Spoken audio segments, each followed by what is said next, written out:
All right, guys, what's up? So, in this video, I want to talk to you guys about a couple things. The first is risk. The second is two-way decisions, or kind of a decision-making framework, either a one-way door or two-way door when it comes to making decisions. And the third thing is being different. And so let's get into it. If you guys are brand new, my name is Marco Musso. I run a low six-figure a year agency, and we are scaling rapidly. Currently here in Medellin, Colombia, and basically I just make these videos regarding SMMA, the agency, lifestyle, travel, fitness, etc., etc. So let's get into it. Two-way decisions. Now, in life, a very important decision-making framework that I have and a mental model that I always act on is this. And I pretty much use this every single day. And that is, when stuck in a situation dilemma, you have to continually ask yourself, who is that person I'm becoming? And what would they do in this moment, right here, right now? And so, for example, if you are having an ambitious goal of making 100K a month or making 500K a month or making 1 mil a month, you have to continually ask yourself, that version of myself, what would they do in this moment, right here, right now? Entrepreneurship is just simply a journey of self-discovery. Freedom is the name of business, and what we're really doing is just trying to get us to live the lives that we want. And it's hard. It's not easy, but we have to continually ask ourselves, what would that person do in this moment, right here, right now? You are stuck between, or a client wants to churn, instead of talking back to them and kind of getting feisty with them, what would you rather do? Talk back or protect your reputation? Free up your mental mind space. Just let them go. Let them worry about their own problems. For example, I had a client recently, guys, and I'll tell you guys a quick story on this, but basically, a quick side note as well is that the clients that I've experienced who want to churn are typically the ones who want to do financing plans, or typically the ones who want to break up payments in 3 or 4 ways. When I first started my agency, I had a client who wanted to break up a $2,500 payment 4 ways. This was a couple months into my journey, and I had no idea about the archetypes, the personalities, the type of people we really want to work with, our ICPs, right? We have to become really selective once you have more leverage, once you have more credibility and legitimacy in who you want to work with, because in return, that is going to protect your reputation long term, and reputation is everything. Trust is everything. And so I had a client who wanted to split a $2,500 payment 4 ways. And I was like, yeah, that's super sick. Let's get the ball rolling. I'm going to get $2,500 over the course of the next, 1.5 to 2 months. And the next thing you know, 10 days later, they churned. They started freaking out. They broke even. They were closing jobs. They closed their job within the first 7 days, and they made their money back, but they just couldn't handle the pressure. And that mental mode is the last thing we want to partner with, is the last thing we want to deal with. And think about it like this. If you have a client who isn't getting results versus a client who's getting the best results, where is your attention spent? Especially if you're a solo founder and you're doing everything yourself, or if you have a very small team, your time is being spent on the person who isn't doing well. And that just takes up your mind space. That takes up your thoughts, it controls your emotions, and then controls your actions. And we need to get rid of these people. And so recently, that was a separate story, but recently I had a client who hopped on board, 5K, split 3 ways.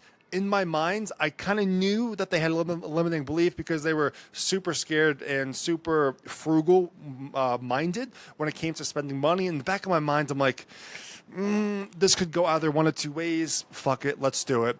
And lo and behold, they ended up churning 10 to 12 days later because they actually broke even. And similar to my other client, they closed the job on their first appointment, which is incredible. But at the end of the day, if you have a client who's just micromanaging you, taking up your mind space, you really need to just get rid of them. And so in that moment, the person sent me an essay. She sent me an essay, and it was a long email. It was a long template, like email regarding what we had done, why she wants the refund. And I said, okay, no problems. No questions asked. Goodbye. That's it, guys. And we have to continually ask ourselves, and going back to the first point, which is just making decisions in the person that we're becoming. And so that version of myself who is everything I've ever wanted, in this moment, they wouldn't care. Goodbye. 5K, who cares? Goodbye. Get gone. I don't care. And that's a really important decision because in this moment, I had so much leverage. I just didn't care about 5K over the course of 3 months. And it's really cool too, because as you guys continue to level up, get more clients, build a team, have a really cool product and service, you know what you're worth. You understand your self-worth, your self-respect. And by extension, all of your decisions should be made around that. And so two-way decisions. We also have one-way doors, and two-way doors. Is this reversible or is it not? Is a co-founder reversible? Not really. Is turning up the ad budget reversible? Yes, you can just shut it off if it's not working, or scale once it works. And so we have to continuously ask ourselves, like, these decisions that we're making on a daily basis, are they one-way or two-way doors? If they're one-way door, act immediately. Act quick. Hires, do it quick. You can fire them immediately. Hire fast, fire faster. Deciding on your business partner, deciding on changing business vehicles entirely, that's a two-way. That's a one-way door. The other ones were two-way doors, but that's a one-way door. It's going to be so hard to get back in. You have to deal with your business partners, or you have to switch the vehicles entirely. That takes serious thought. That takes time. That takes reflection. That takes journaling on a daily basis and figuring out what it is that you want. And so these are a couple different frameworks and mental modes that I have on a daily basis, which I use all the time. Again, to reiterate, that version of myself who is making the money I want, who does have everything I've ever wanted, what would they do in this moment right here, right now? Are the decisions that I'm making one-way or two-way doors? Are they reversible or not? If not, take your time. If yes, act quick. Speed is everything. Second point, risk. At the mastermind in Dubai, one of the mentor himself went over something that everybody struggled with, and that's this. What got you to 10, 20, 50, 100K a month, that level of risk, you have to continuously take that risk to then get to the next level. And so oftentimes what will happen with people is they'll go from 10 to 30, 30 to 50, 50 to 100, and then they'll stop. They'll stop taking the risk that got them there in the first place, which was either scaling spend or hiring a team or putting more systems in place. Once they're there, then they're going to stop. But it's in these moments where when it gets easy, you go hard. And what I mean by this is that you don't stop acquisition. There are certain exceptions. I had to stop acquisition in my process for a few weeks. That was a certain exception, whether churn's too high or you truly need the systems in place and operations, because if you sign any more clients, it's not going to work out. It's going to be a bloody mess. So in that moment, once you hit that second or third milestone, you then have to continually ask yourself and reflect and have higher degree of self-awareness. And that's, okay, what got me here will get me to the next level again and again. And so a lot of people, they'll just stop. They'll just turn off the ads, like I said, or not continue with the level of risk that they took in order to get there. And so we have to. This is a very hard spot, and this is a very tough spot to be in, though, because it does take a really high degree of self-awareness and saying to yourself, okay, I'm in the deep end. Instead of swimming back to the shallow end, I just need to double the fuck down on what I had done to get here so that I can get out of this stage and into the next stage ASAP. That's pretty much it. And again, it's a lot harder done than said. I mean, I'm not perfect. I told you guys I stopped my paid ads for a few weeks because I had certain things that I need to put in place. And so I'm not sitting here saying I'm God or anything like. These are just some of the lessons that I've learned while being in the game. And this was also cemented and kind of reiterated to me by others who said the exact same thing to me. So I'm like, okay, I'm not going crazy. This is something that I did learn, and it is true. So that's that.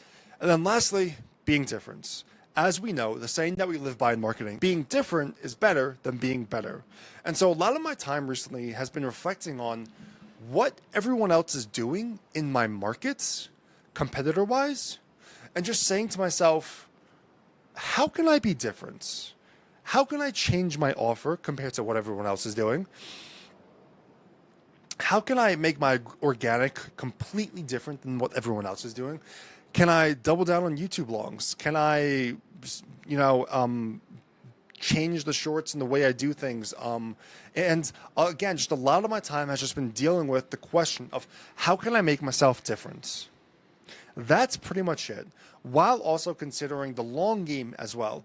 Because what we're trying to do in this agency space, at least for the most of us, is we're really trying to make this a cash cow to propel us into the next business model. And so I'm continuously asking myself, how can I play the long game with these people? How can I play the long game with these roofers, with these contractors? How can I build so much trust, and how can I make it so that they just hop on the call with me and it's just a matter of knowing the price and closing the deal?